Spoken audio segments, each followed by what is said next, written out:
Welcome back. Last week we spoke about Systems Manager. We were looking for other opportunities to engage other teams in the business and bring them into the dashboard and be able to manage together and elevate the enterprise using the dashboard. That conversation continues as we unlock another area of the business. Perhaps this area might be familiar to those in facilities, to those in building management. IoT sensors. We can manage those in the Cisco Meraki dashboard. So for you networking and security professionals that are out there, this is another opportunity to unlock another area of the enterprise and bring them into the dashboard and have all that data in one place. Let's talk about it today. We're going to talk about sensors. So let's take a look at a couple of sensors before we spend a few minutes in the dashboard. Here is the MT10, and the MT10 is a temperature and humidity sensor. So there are some use cases there. You might not want humidity in a certain room or high levels of humidity. If it passes over a certain level, you want some kind of alert to go to your email or to go somewhere. You want to take action on that temperature being too high. Perhaps it's building automation at that point that'll bring that temperature down. So the MT10 should be able to help you there. Now, I also have an MT12, and the MT12 is a water leak sensor. So there's a little tail here that's for an accessory. You can have a long cable that comes out. Perhaps you can put it around the rack or something else. Water shouldn't be near electronics. So the MT12 is probably important for those that don't want water near their electronics, or perhaps there's some pipes in the area and you want to see if there's a leak. There's many other sensors. The MT15 for air quality. There's also the MT30, which is a button. And you can assign an action to this button when you press it.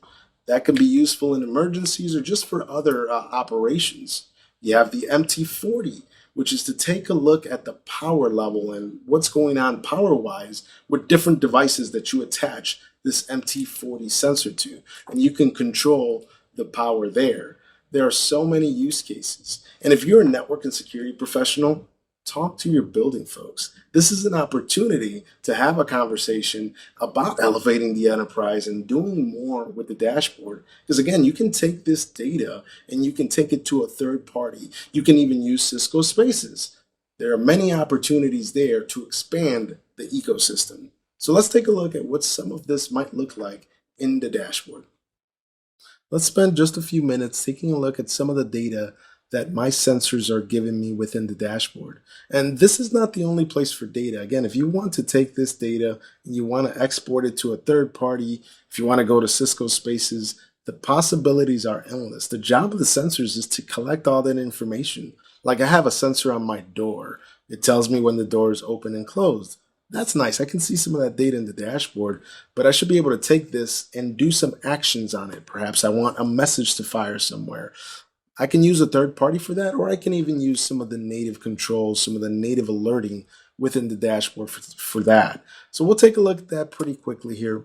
Let's take a look on the left side. We'll see sensors, and we'll take a look at an overview. One of the things that I did not talk about yet is how to power these sensors up. There can be some power to the wall if you need it, but these sensors also run on battery. At least the sensors that I have, the MT10, the MT20 upstairs, the MT12, that you can run them with a battery, AA, and pretty much it works. And so far, I haven't had to swap out the battery in ever, and I don't remember how long I've had the temperature sensor for. But as we can see here, this is the MT10. We can see that everything is clear. It's giving me information on the MT10. Let's go over to the list and we'll see the list of sensors that I have. That's the MT10. I also have the MT20, which is that door sensor that I have at the top of my basement. It tells me if somebody's opened or closed the door.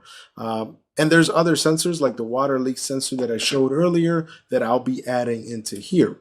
Now, there's good information that you can share with others. I'm sure that there's somebody that's interested in a psychrometric chart, and this tells you the humidity in the air, the moisture in the air. So there are people that perhaps we just haven't had those conversations with yet at the enterprise that would love to see this data, or they might be seeing it in another way that's not efficient. Wouldn't it be nice to get all these folks together in a room to take a look at this data, to give them the information and say, hey, we can manage this together within the dashboard, and I can give you access to the sensors so that you can manage the sensors because that's your department. You can do all those things with our back.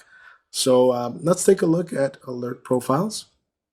As you can see, you can build some alerts. I have a temperature, humidity alert up there. However, let's take a look at what that looks like. What are some of the options that you can have here? You can have a schedule. You can assign those sensors, and at that point, you will assign the alert conditions. So for the door open example, if my door is open for a certain amount of time, I can fire an alert. That can be useful in a data center for cabinets. You can have these door sensors, and if somebody leaves the door open by mistake for longer than they should, an alert will come out, and you can even have a custom message. Now, one of the things I also did not discuss is how to connect these sensors. How do they connect? What happens? Let's take a look at one of my sensors. We'll take a look at this MT10. And you will notice that on the left side, there is an assigned camera. So with Bluetooth, we're able to make a connection to the camera. And if there's access points in the vicinity, Cisco access points, Cisco Meraki access points that have Bluetooth, you can make that connection as well. So that's just one way that we can make a connection for our sensors, the access point or the cameras. And this page right here for the MT10 will give you information on the temperature, the humidity, that chart, the psychrometric chart that we were looking at earlier. This is good information. It's useful for within the dashboard, but imagine the possibilities of taking this information to Cisco Spaces, to a third party, and doing a lot more automation behind it. The the possibilities again are endless. The world is your oyster depending on what you want to accomplish. The important part is here, the sensors within the building, and then those that care about the sensors to be involved. At that point, as a network engineer, sysadmin, security professional, even, you can have some of these conversations. What do you want to do with these sensors? What data do you want to send where? Let's go back up. We'll go over to sensors and we'll quickly take a look at the MT20. As you can see there, I'll get information of how often my door was open, closed, how long did the door last open. There's good information that you'll get within the dashboard from these sensors.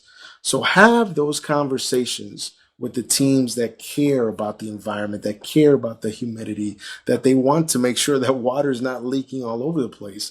You should too if you're a network professional. You don't want water leaking on all your equipment. There are things you can do and you can manage within the dashboard. This is a way that you can elevate the enterprise, whether it's with your team or with other teams in your organization. We'll continue the conversation on the next one. Thank you for joining me.